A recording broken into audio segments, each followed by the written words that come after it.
here we go. First arrow. I'm still trying, the draw, it just felt like it settled in. It almost felt, as weird as it sounded, it almost felt like automated. Like I had, like I didn't have to work very hard to get it here. And like I said, that might be a function of me shooting 81, 82 pounds for the last year and a half, or maybe even longer.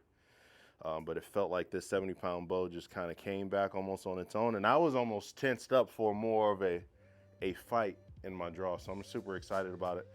So my first reactions, right, other than how smooth this feels like it pulls, is the shot is dead. And I only have there's only one stabilizer on here. There's not a sight. There isn't a quiver. There's not a lot of the different accessories that sometimes absorb some of that vibration. And it's just, especially for how light this bow feels. Let me see what it's actually measuring. Okay, 33-inch axle to axle with the whisker biscuit on, with SES installed. Let's see what else is here. With dampeners installed, you're getting 4.5, 4.6 pounds. You see it bouncing back and forth. So knock off a couple ounces for the whisker biscuit, and we're in the money. 31-inch draw, 70-pound bow, 430 grain arrow. Here we go.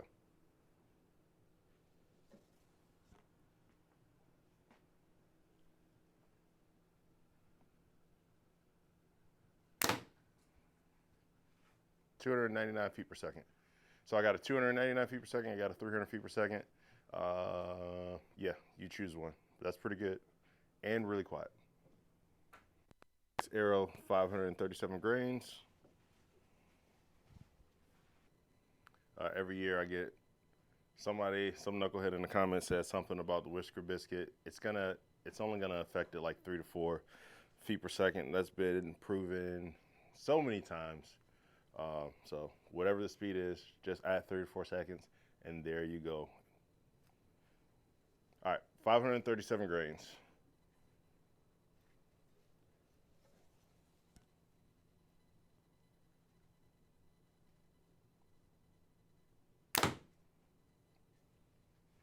.284 feet per second, 537 grain arrow, 234 feet per second. 284 feet per second with that heavy of an arrow, 537 grains. That's really, really great, and you don't have to tear up your shoulders. So let's be honest, I'm still gonna push my bow up to the 80-pound mods. So that arrow would probably be somewhere off the charts for me with my actual setup. Cool, let's move to the next one. Okay, yep, so this is my personal hunting arrow. I actually shot the last 3D tournament. I shot with this arrow as well. And did decently well. So I'm gonna keep pushing with this one.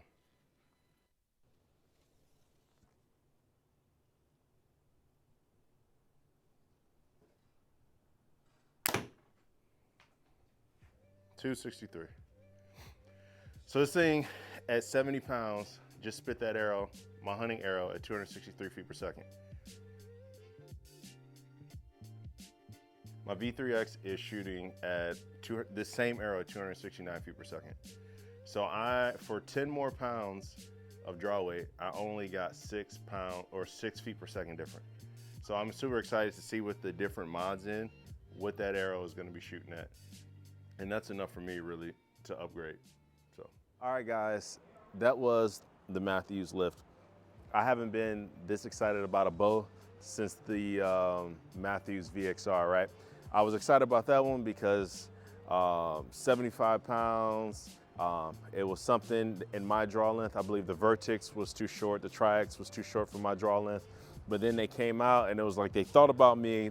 I wanted a heavier bow, and that was it. Well, this has taken it to the next level.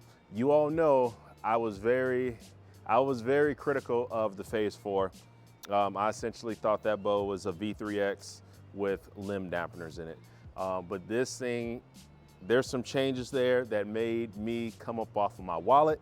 So leave below in the comments, what are you guys thinking about this bow? Are you just excited about it as me? Do you not care because you don't want to shoot 80 pounds? Are you not interested in the new strings? And oh my goodness, the new strings. I kind of joked and said there's going to be some GoFundMes out there for these string companies, because I believe Mathews, with those zebra strings, everybody hated the zebra strings. It's no secret. A lot of people that I knew, as soon as they got a new bow, they would rip off those zebra strings and then they would go to their favorite string manufacturer. And if everything that everybody is saying about these match strings are true, yeah, I don't know what that means. So overall, 2 thumbs up. If I had more thumbs, I'd give it more thumbs up. It was quiet. There was, I don't know if I stated enough, right? Or I made the point enough on how big of a deal it is for me having a bow that's actually 80 pounds, because previously I had to twist up my cables. And what that did was it gave me more poundage and it did give me some more speed. But because it was out of its manufacturer's specs, I lost some efficiency. You saw that with that last heavy arrow. I believe it was shooting 263 with my current hunting arrow. And my bow setup is shooting that same arrow at 269 feet per second. Oh, not to mention the little bit of speed loss on the bow that I was shooting because of the whisker biscuit. I'm shooting a drop away on my V3X. So all of those things, I hope I get a call from Island Archer next week saying that my bow has arrived. Hey, if you like the video, if you feel the way I feel, or if you disagree, leave it below in the comments. Hit the like button, make sure you subscribe, share it with your friends. If you don't know how to spell it by now, it's P-R-I-V-I-L-E-G-E-D. I know you know how to spell bow hunter. I love y'all. And before you go, I just want to remind y'all, I'm standing outside of the Island Archer. You guys should support the Island Archer. Amazon is not your local shop. I'm telling you, it's happened. I'm telling you from experience. I've booked flights to Lanai. I go to Lanai all the time to bow hunt. Sometimes something on your bow breaks, or you need some different arrows, whatever happened, Murphy Laws gets enacted. And if you don't have a physical brick and mortar store that you can shop at, you're gonna have some problems. So Danny and Danelle's been here for a minute, holding up the bow hunting and archery community. Let's continue to support them as they continue to support us. All right, now we out.